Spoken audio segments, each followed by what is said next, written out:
집에 있는 교회 매일 묵상의 집 12월 8일 수요일 사사기 19장 11절에서 21절 나그네를 환대하라.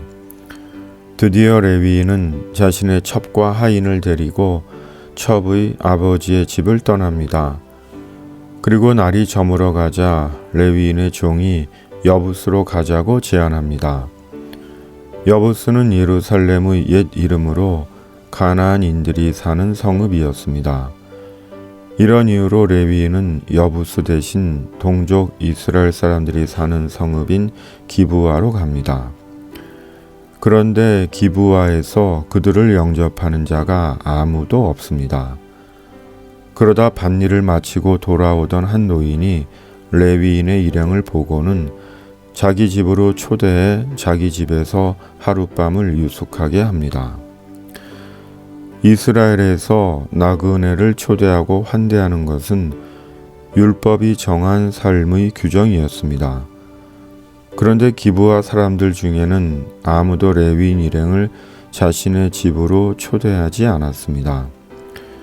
그만큼 당시 기브아 사람들의 마음과 상황이 좋지 않았던 것 같습니다. 나그네를 자기 집으로 영접하고 환대한다는 것은 생각처럼 쉬운 일은 아닙니다. 오늘날은 더더욱 그런 것 같습니다. 더욱이 한 명이 아니라 몇 명을 집으로 초대하여 유숙하게 한다는 것은 결코 간단한 일이 아닙니다. 그럼에도 성경은 나그네를 영접하라고 말씀합니다. 나그네를 박대하지 말고 심지어 사랑하라고 말씀합니다. 이유는 너희도 전에 애굽 땅에서 나그네였기 때문이라는 것입니다. 성경은 우리를 나그네로 규정합니다.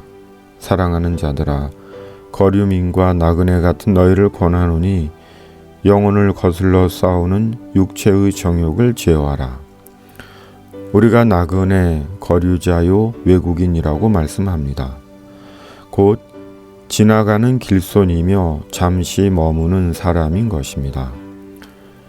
그러므로 내가 세상의 나그네라는 것을 잊지 않는 것이 중요합니다. 왜냐하면 우리는 자신이 나그네라는 것을 늘 잊고 살기 때문입니다. 세상에서 영원히 살고 누리고 안주할 것처럼 살기 때문입니다. 나그네라 말하며 세상에서 영원히 거주할 것처럼 사는 것입니다. 그러므로 나그네로 나그네를 존중하고 환대하는 것, 나그네 인생길을 후회 없이 선하고 복되게 사는 순종의 지혜인 것입니다. 사사시대의 사람들은 나그네의 마음을 잃었던 것 같습니다. 자신들이 나그네라는 것을 잊고 시선을 잃은 나그네에게 마음을 걸어 잠그고 자기만의 편안함과 따뜻함과 안전함에 안주하려 했던 것 같습니다. 그럼에도 마지막 남은 신앙과 마음이 있었던 것입니다. 그리고 그 마지막 남은 신앙과 마음이 레위인 일행을 집으로 영접하고 환대한 것입니다. 나그네를 환대한다는 것, 궁극으로는 사람을 환대한다는 것, 실은 그것이 신앙이며 온전한 그리스도인의 마음입니다. 왜냐하면 우리가 믿는 주님께서 그러셨기 때문입니다. 해질 무렵에 사람들이 온갖 병자들을 데리고 나오매 예수께서 일일이 그 위에 손을 얹으사 고치시니 연말이 되니 사람들이 모임을 갖습니다. 코로나19로 인해 제약이 있지만 그래도 방역 수칙을 지키며 만남을 갖습니다. 참으로 사람이 사람을 만난다는 것, 선하고 의미롭고 복된 일입니다. 더욱이 사람을 환대한다는 것, 성경적이며 복음적입니다. 그러므로 누구를 만나든 그리스도 안에서 사람을 진심과 진정성으로 환대하는 것, 그리스도인 됨의 자기 증거인지도 모릅니다. 세월이 주는 중요한 교훈이 있다면 인생이 나그네라는 것입니다. 이 땅이 자신의 영원한 거처가 아니라는 깨달음을 주는 것입니다.